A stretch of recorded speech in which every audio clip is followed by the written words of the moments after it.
Looking for some new FPV goggles, but this style really isn't your choice? Maybe you want something with a massive field of view, like these bad boys here. It feels... G'day, Stu here from UAVfutures, and today, well, we're going to be looking at these monsters, and I say monsters because look at the size of these bad boys. These are some absolutely mammoth, huge field of view FPV goggles. Now these are the Hiee HDVR702, massive long name, but I'll link it down below anyway if you're interested. But what these are a pair of box goggles with a huge field of view. Now one of the things I'm really passionate about is doing reviews of FPV goggles because there's so many options out there, and it's something that you want to get right. It's a personal preference, and you're staring at the screens all day, so I want to give you guys the right information so you can make the right decisions and find the right goggle when you're flying around doing FPV, because it's no point having a good craft if you can't see where you're going or you're not enjoying your FPV flight experience. Now, what these are a massive box goggle. We're going to be sticking them on the bench, breaking them down, having a look at some of its features, and then most importantly, we'll be taking them out to the field, flying around. We'll hand them over to Grumpy Trev. Maybe if Crash Test Cal's there, we'll see what he thinks about them.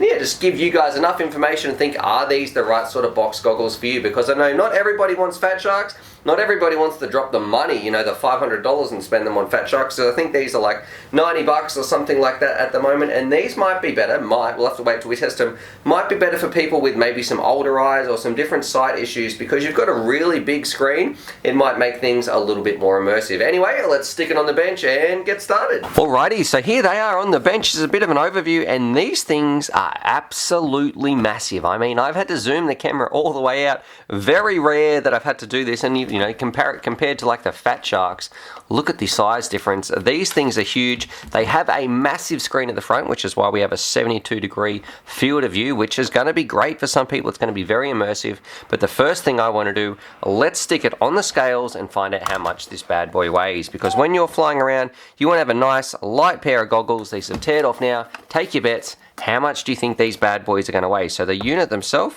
it's coming in at 624 grams. We've got a 2.6 amp hour battery, so we're going to put that in there as well. That brings it up to 741 grams. Then we're going to throw in our two, they're just dipole antennas. We'll throw these to the side in a minute, but if we put them on there, at a minimum, you're going to be having a pair of goggles, which is 761 grams. I mean, that's pretty heavy. You're flying around with something that is, you know, almost a kilo pretty much. Now in a minute we're going to go through and have a look at its components and its features and all that sort of jazz, but these goggles, they're really, I don't think they're designed for FPV racing. The massive field of view, it is going to be very immersive, but I couldn't be wearing these, you know, straight off the bat, that weight, I couldn't be wearing these all day, and I think that larger field of view actually makes it a little bit more distracting when you're flying around. So these might be great for some other options, which we'll talk about when we're out in the field, but as far as FPV racing goes, I'm going to already say I probably wouldn't be getting these ones with all the other options out there. Now as far as the components go, look, you don't really get too much in the box. So you get your little charge cord, which I do find useful. You get two antennas, only dipoles, which is a bit of a shame. And then you also get this little battery here, which is the 2600 milliamp hour battery. And then the only other thing you get, and you definitely need this, so like your head strap, your battery goes at the back, but you get this top strap, which you need to rest it on your head, which is an absolute must, because when it's that much weight, you need all the extra support you can get. So one little point I want to point out as well is this thing's so heavy. I see these little plastic clips on the side. I'll see if I can flash a picture on the screen. I wish that these velcro straps or these straps would just go directly into the body itself, because I reckon if you drop this hard enough, you're going to snap off one of those little parts, and then you're having all sorts of a bad day, because it is a very heavy goggle, and I worry that, you know, those little plastic parts might not be strong enough. So now let's have a bit of a look at the design and at some of the features of this bad boy. So we've got a fan on the top, which is great, because if you're one of the people like Crash Test Cal, I swear his eyes must sweat when he's flying around or something, but he always gets foggy glasses. I don't really find it too much of an issue. I think with the bigger box goggles, you get more air in there, so you are going to have a better time than flying around with something like the Fat Sharks in terms of fog. Now towards the front, you can see we've got two right here, so we are rocking diversity. They're SMA connectors. On the front, there's really nothing but the logo. Turning it to the side, this is where you plug your power pack in, and that's pretty cool. because you get this nice little cable. You run it up the inside of the sleeve of this head strap right here, and it plugs into the back where your battery's sitting. It's really important that your battery sits in the back like this, because if it was on the front, you know, this thing is already heavy enough, so being able to offload and put the weight at the back is definitely going to be very useful, and it probably a must, because any heavier, I wouldn't be able to wear this thing. We've got some buttons on the side we'll talk about as we go through the menus, and also some buttons over this side, things like manual scan or auto search, all that sort of jazz. Flipping it over, this is where things get a little bit interesting. So you can see in this version, we've got a couple of different plugs on the bottom. So on the bottom here, we've got a USB port. Well, the one part I find interesting, they're not actually, they've got little grade parts here. There must be some extra options coming in the future. You used to be able to record DVR. It looks like they've got some plans too, but this unit doesn't actually have DVR, which is a bit of a shame. And it looks like it was also going to have an HDMI input as well. So right here, keep an eye out for maybe future versions. A bit of a shame that this one doesn't have it, and I think for like a $90 goggle, you should at least be getting some DVR. So that part's a little bit of a shame. Over here, you've got some, you know, some audio in, you've got some AV out, and you also have a little spot for your headphone jack. Now here, this is where I actually find this part interesting, and this is where what might be the saving grace for this bad boy. Now this is your little screw that screws it into a tripod or a stand. So what that means, when you're out in the field, if you might be one of those people out there who you don't want to wear this on your head all the time, you might just want to press your face up against it while you fly around, maybe while you're standing up, I can definitely see the option for that, because this thing is heavy. You don't want it on your face all the time, and I think this kind of saves this. It does give this purpose, because if you're looking at this to replace your Fat Shark goggles, for most pilots, I would say it's definitely not going to go very well, but because of this little inclusion, I can see a market for this type of goggle. Now what we're going to do, let's plug it in, have a look at the screen, because that's really what's important, and you see you've got a huge screen in there. You can't even see it all by the time I sort of take it from side to side. It is absolutely massive. Now the resolution, it's 800 by 480. We can scan through all 40 channels. It's got an auto feature right here, so if you press it, you can see it's going through the auto search button right there. So you can see it's got all the channels at the top. Hopefully you guys can see. I wonder if you can hear that fan, if just have a little bit of a listen. If I put it near the mic. One part you do need to be careful of, there's no cover on that fan, so definitely, you know, you don't want anything touching it or anything like that when you're out in the field.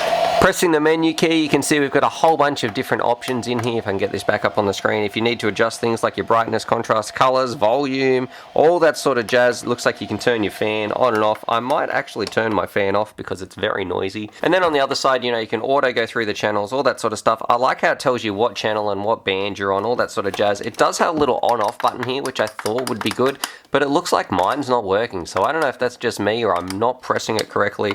I can't seem to get that one to do anything. So to turn it off, you're just going to have to unplug it. Now look, the quality of the thing, I would say it seems pretty high quality. It's got a very nice finish on here. It feels very robust. Doesn't feel like it's going to be breaking anytime soon. The straps are quite nice. The goggle foam around the front, I would probably say it's average. Like it's not bad, but it would need to be thicker because it's going to be pretty heavy on your face. I did have to put this little bit of nose padding on here. That one actually came with it as well. Yeah, overall, look, I would say the quality is probably like a 7 out of 10. Definitely doesn't feel cheap or anything like that. The screen in there was super bright, but probably the important part, let's take it out to the field, fly it around. We'll hand it over to Grumpy Trev, see just what he thinks, because he's not really a fan of these box goggles, and I'm not either, but I do think this one might be suited, and we'll talk about it when we're flying around out in the field, might be suited to a particular type of pilot, because that is an absolutely humongous, ridiculously big field of view bright screen we've got in there. Rightio, out here in the field, about to rip it around with these massive monsters right here, 72 degree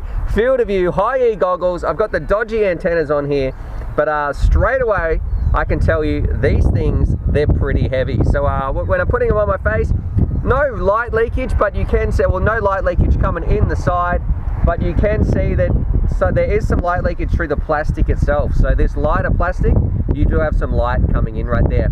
Huge picture, but is that going to be able to help me fly or hinder me fly? I'm not too sure. Anyway, let's get airborne and see how they go. You can see Trevor over there, he's just doing a bit of a walk of shame because he had an emergency landing. They look big? Sci-fi. Yeah, no, ridiculous. It feels huge. A bit stuffy, actually. I'll tell you what, the colours aren't too bad. It is a very big immersive experience. I think it actually looks great. The reception so far has been alright. I'm going to go out here to the far corner. Look, I think the reception's pretty good. I might just be getting lucky. Let's go around this building, see how we go. Yeah, I'm having no issues even with the dodgy antennas. It does feel different to fly versus those goggles. There's quite a lot to look at. It's almost like you need to move your eyes around the screen in order to sort of focus on what you're going to be hitting. So hitting gates is a little bit more difficult. And I think that's a bit of a misconception in the community. Everybody thinks a bigger screen helps you fly better, but when it comes to racing and hitting small gaps, sometimes a smaller screen and a smaller field of view actually makes it easier because there's less to focus on and you don't need to move your eyes all around the screen.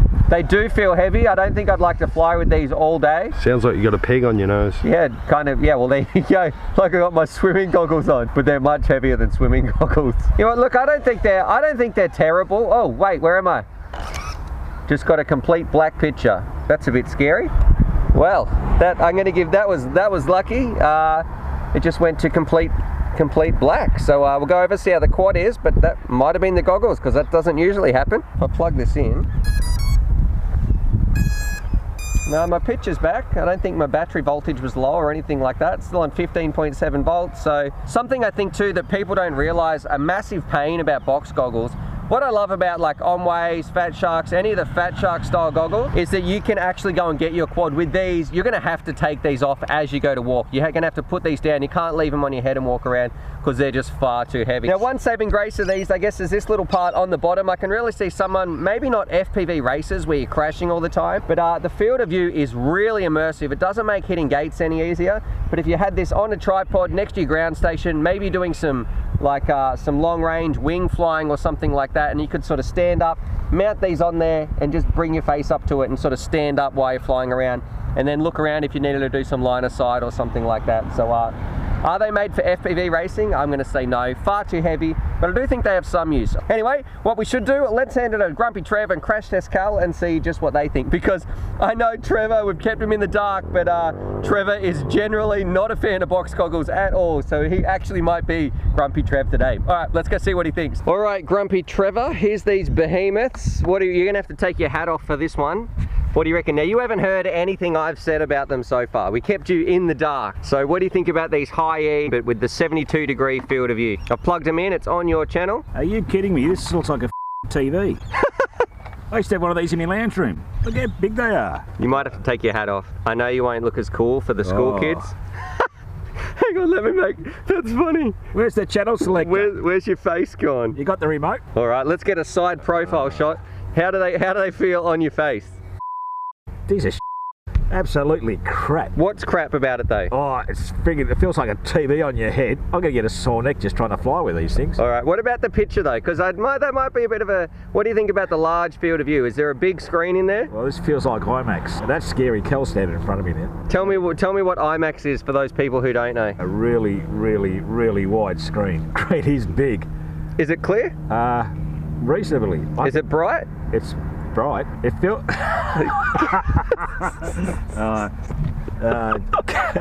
Calvin, we've got to keep this G-rated, mate. They're ugly. They are really big. They are really heavy. But look, these would be okay to fly with as long as you had someone holding them each side. Can you focus? Oh, they're not too bad. I probably could fly. Where's my control? All right, let's do it. Let's have a bit of a flight. Here's your special edition Tyrannus. Oh, bloody hell. Well, I can sort of fly with it. The screen it's humongous. Really big. I feel like one of those clowns at the circus. Jesus. These are like having a phone book on your head. These are terrible. This is the same spot we reviews those RoboCopy glasses, right? Yep. These are just as This is actually where Trev got his name, Grumpy Trev, back in the day. We're at the chimney. You finished already? Oh, I can't fly with these. Not focus enough for me. No sliders. I mean, it's so heavy. You're going to get to about 2 batteries. I'm going to get a headache with these on. I'm going to take them off. The phone was soft, but how could you call that comfortable? It's a friggin' TV on your head. Like the old box TVs we used to have. That's about $100, Trev. Give it a Grumpy Trev rating in 10 out of, I guess, performance. Performance? Well, I can't. It's just 0. It's okay. Who would you recommend them to? Nobody. Okay. And what about in terms of value for $100? For $100, the only thing I can see good at them is put them on a tripod and so people can see that around you. It's a cheap way to show people what you're doing. These would be good for a spectator, but too hard to fly with. They are really crap. I don't value for money, probably about 5. All right, so 0 for performance and value for money of 5. On the crapometer, they rate at 10. Okay, so you weren't a fan. All right, thanks, Trev. All right, I don't think Trevor was really a fan, but what we might do, we'll hand him over to Crash Test Cal as well and get his expert opinion. Yeah, well, they're big, they're heavy, but I got to say I don't hate them straight away because I've kind of got a soft spot for box goggles for whatever reason. I think it's because I started with the Quantums. Yep. I don't mind the field of view, that's fine for me. I could deal with that, but my problem is focus because I've got old man eyes now. So I need reading glasses, and this just doesn't cut it. There's no way to... There's no slider. There's no slider on the side. If it had sliders and I could get a good focus, you know, apart from the weight of these things on your face. Heavy? Yeah, very heavy. So if they could make them a bit lighter and have a slider in them, they might have something half decent, but field of view, I don't mind. The real problem for me is the focus at the moment, and I also can't breathe because it's pressing down on my nose. Yeah, I think they're fatal flaws. The weight of this thing is definitely a fatal flaw. Would you recommend a pilot to get these? No, I wouldn't. Who would you recommend them to? If anybody, who would you recommend these to? Nobody. Okay. Nobody at all. So Hiee haven't done a good job with these? No, look, they need to do a bit more to make them usable. You know, there's some good features in them, I can see that, but no, they need to put a bit more work in. There's a lot better goggles out there, box goggles, you can get in a similar price range, it'll do you better. Oh, these are just too heavy on my nose, I can't breathe. They do have a fan, well that's a plus. Well, I'm not a fan, so that's only one fan it's got. It has a plan, that's a good thing. I think box goggles should have a fan. But, like no said, HDMI, no DVR, just a heavy, huge screen. Yeah, they've got a ways to go. And I think for $100 you can do a lot better. All right, thanks Cal. No worries. But they're not usable, that's the thing. I think you'd be wasting your money. They're just damn heavy. Because I could probably get reading glasses in there, but who wants to have reading glasses on as well as these lead weight on your face? All right. You have to go to the chiropractor and get your neck fixed. All right, thanks ladies. Alrighty, so there it is. There's my review of these mammoths right here, these 72-degree boxer goggles from Hiee, and the simple one to answer, would I recommend these to most FPV pilots out there?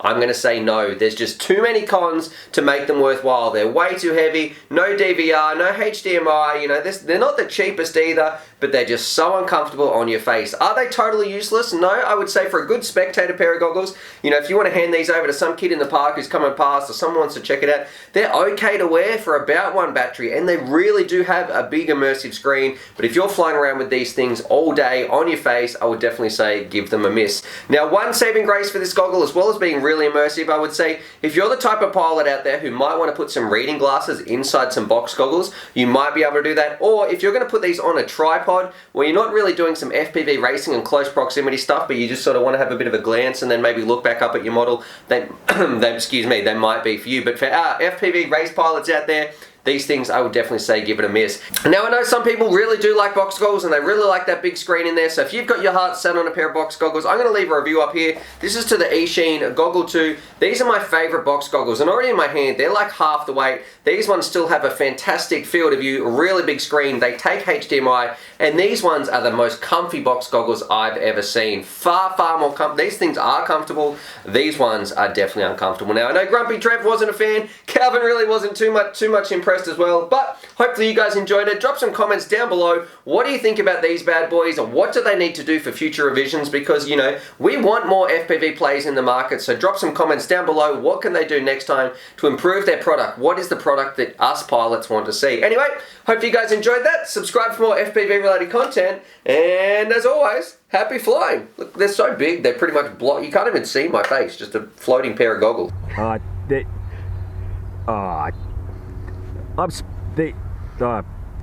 could save you beeping it. No kid, these.